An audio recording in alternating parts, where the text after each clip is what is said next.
Good morning, guys. We are on day 3 of problem and solution, continuing with our text structures. And again, this is how a text is organized. So I want to walk you through a quick little video, and we're going to kind of pause and talk, and then we'll go into our assignment for today.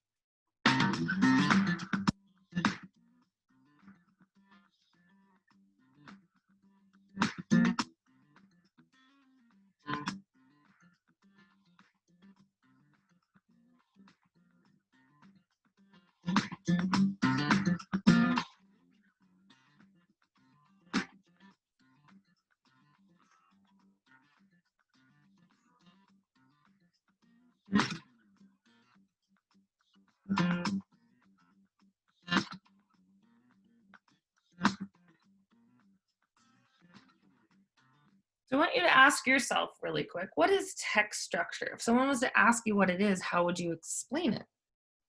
So I'll give you a minute to think.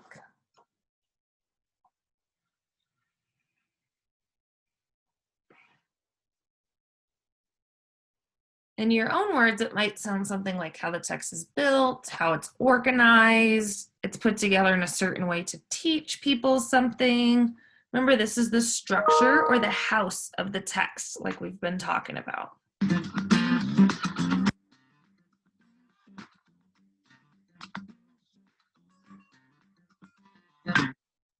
And again, it's the way it's organized. This isn't the little features such as a heading or bold words. This is how the words are actually put together to convey a message or to teach you.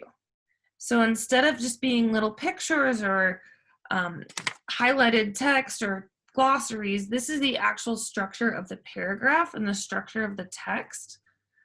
So that way it's written in a specific way to kind of teach you. So now we're going to hop ahead to problem and solution like we've been looking at.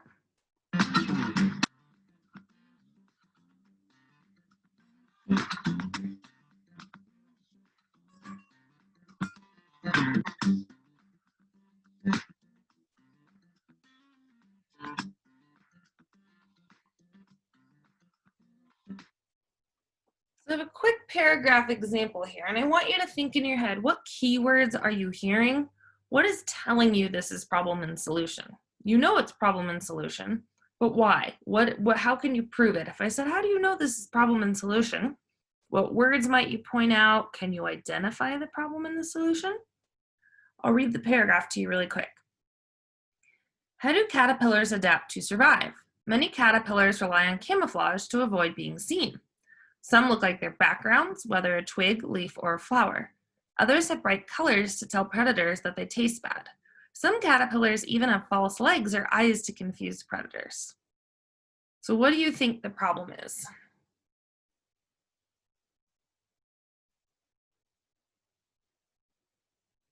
And this one's a little trickier because it doesn't say the problem is. It sounds to me like adapting to survive, being able to survive is a problem for caterpillars. Because it doesn't actually say caterpillars have a hard time surviving, but it goes on to mention the ways that they survive so that they don't get eaten by predators. So it sounds to me like them getting eaten by predators is a problem. And there are various solutions, such as camouflage, looking like their background, bright colors, false eyes, legs. So you'll notice that sometimes with problem and solution, there are multiple solutions.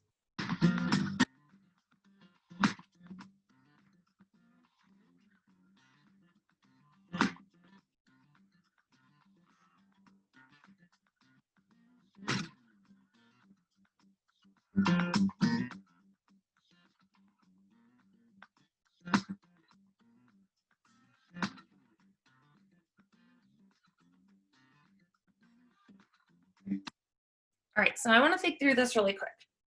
Look at the titles and make a prediction. Based on the titles, which passage do you think will be organized as a problem and solution? So one of these would be a problem and solution text. We don't know which, but I bet we can use some keywords here to help us figure it out. Music genres of the 90s. This to me sounds like some sort of description, probably. What type of genre, so types of music of the 90s? It doesn't really sound like there's any sort of problem there.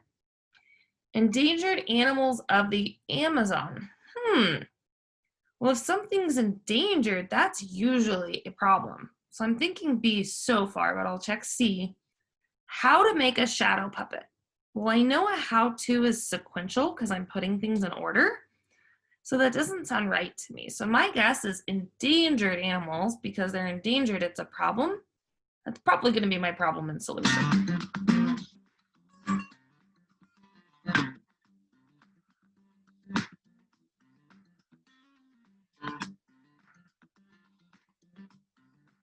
And again, we've talked about this. These are kind of your stop sign words, your flag words. This is where you need to stop and look and say, okay, what text structure is this? If I'm seeing problems, issues, solutions, something leading to something, something as a result of something, then I know it's problem and solution. So these are those words you need to keep in mind, even if you know it's problem and solution, to help you identify the actual problem and the solution within the text, because sometimes it's a little bit hidden. So now we're going to look at our own lesson today and continue working on this. All right, so I gave you kind of another graphic here to help you remember what problem and solution looks like. A good example here is I spilled the milk. That's my problem. My solution is I get a paper towel and I clean it up.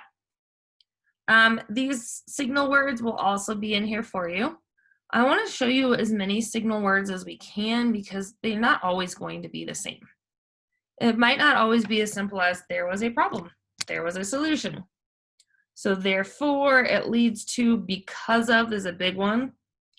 Let's see here, because I spilled the milk, I had to go get a paper towel. Or as a result of spilling the milk, I had to get a paper towel. So you're going to notice there's different signal words, but you'll notice as you go through this, certain ones seem to pop up more than others. Today, you have ice cream dreams. Delicious article. I want you to highlight the problem in red and the solution in green. You're going to have to click and drag the box over the sentence and resize it. So kind of like we've been working on this one, you can't use the highlighting tool. So wherever you think the problem is, just click and highlight. If you need, you can make it bigger, smaller, however you want to do it. But the red will be your problem, and then your solution will be green. So wherever your solution is, drag it up there. It might overlap a few sentences, that's fine. Just make sure you get the general problem and solution highlighted, and just kind of click and drag these. And then we have some questions that match. Again, I left this as a reference for you up here to kind of help you remember. What is the problem? What is the solution? Was there more than one solution? What keywords did you see? So you probably are going to have to go back and be like, okay, let's see. People were supposed to. Oh, okay, I see that one. Or the word but. Oh, he decided something. That's probably a solution. Oh, he learned something. Okay. And then just write those words down here. And then you're going to write 2 problem and solution sentences using the article. You can use your own problem and solution sentence if you want, or you can use my frames here. There was a problem, so this happened, or because of the problem, this happened. And you guys, you can either just delete these words or you can type your own in. All of these are typable text boxes. So when it says, what is the problem? Please double click the box and a cursor will show up. So anything with a blue box around it is a text box. And then let's go on. These are just questions also. Why is he happy? Why are his customers happy? And these ones I want you to complete. I gave you some problems. I want you to complete it with a possible solution. There's really no right or wrong answer. It might be different for you. We ran out of milk, so we went and milked our cow. We ran out of milk, so we went to the store. We ran out of milk, so my sister cried. There's a bunch of different answers here. So just use the red problem, and then you can type again. Just click on the line. You can delete the line or type in the line. It's kind of up to you. And then the last one here is you have to complete problem and solutions. I gave you the problem. A friend is being bullied. And I want you to come up with 3 possible solutions to fit in the graphic organizer. And you can just delete mine and type them in. And please make sure you guys, you see the arrows, which means there's a connection here. If the problem is a friend being bullied, all three of these solutions have to match the problem. If you guys need anything else today, shoot me a Gmail. And just keep this in mind as you go through.